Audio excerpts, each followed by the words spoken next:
about what it's like to be part of the Christ family, be part of the God family.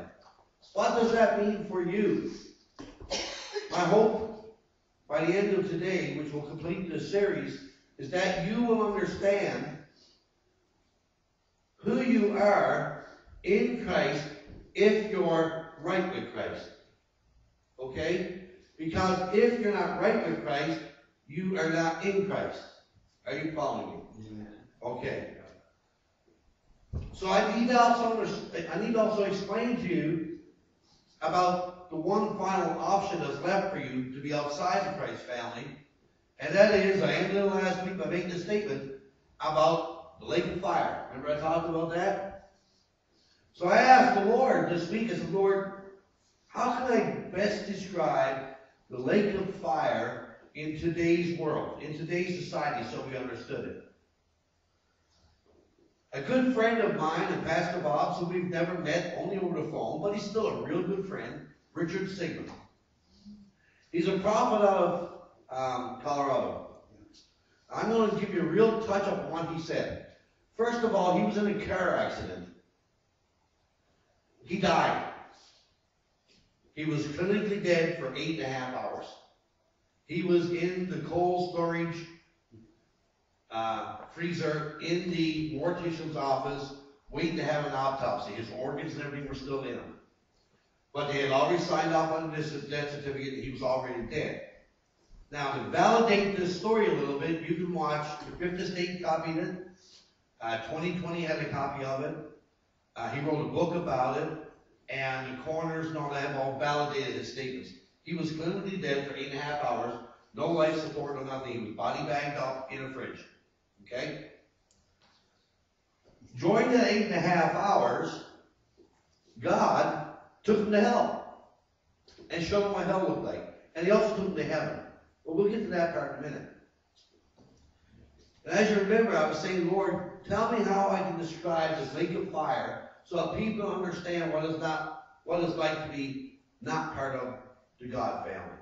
What's their reward? The lake of fire. So Richard Sigmund made a statement in his book that to me was the most profound statement that will burn in my head forever.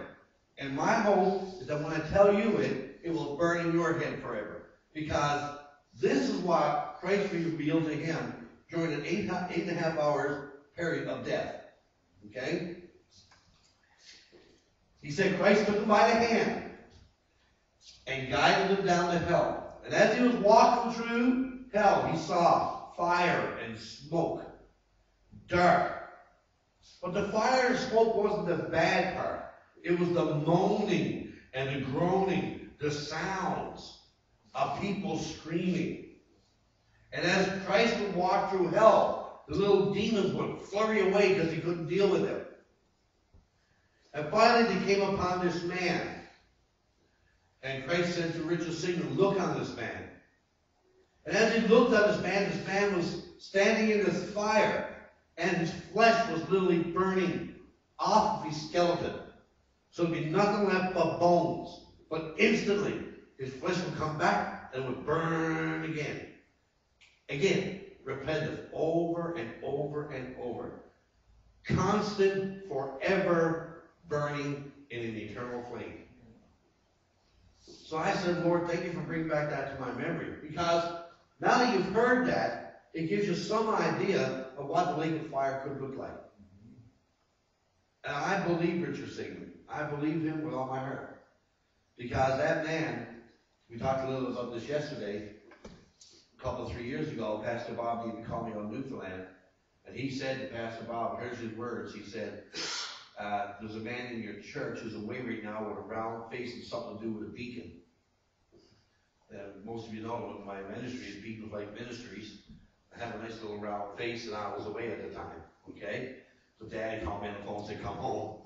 Richard Sigmund has never met me nor seen me, okay? So, you know, he is very well respected as a prophet.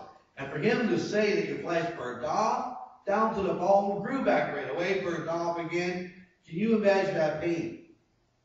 Even comprehend it, okay? Those of you who smoke, touch the top of a cigarette, it hurts. Those of you who are at home, put your hand over a kettle and the steam is pouring up, it hurts. Your bathtub is too hot, it hurts, right? So multiply that forever. Disgusting, constant pain. Smell the rot of the flesh. Picture the smoke.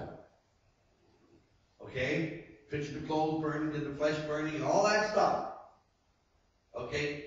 That's an image that you need to hold on to because it will keep you from going there. Alright? It will keep you from going there. You do not want to go there. Brother Glenn here loaned us a movie which I watched.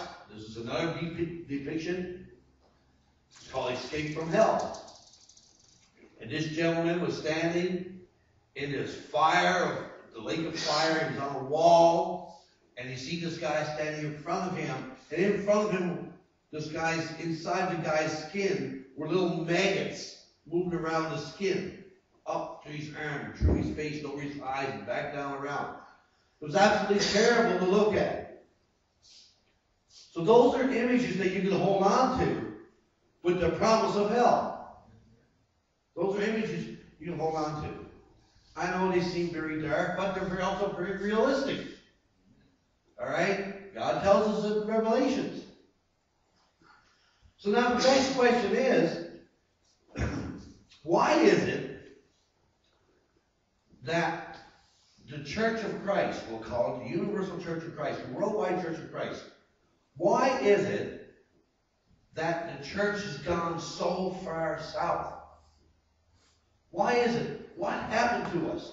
How did we get to this point where we actually have to look at our lives and say, where did we go wrong?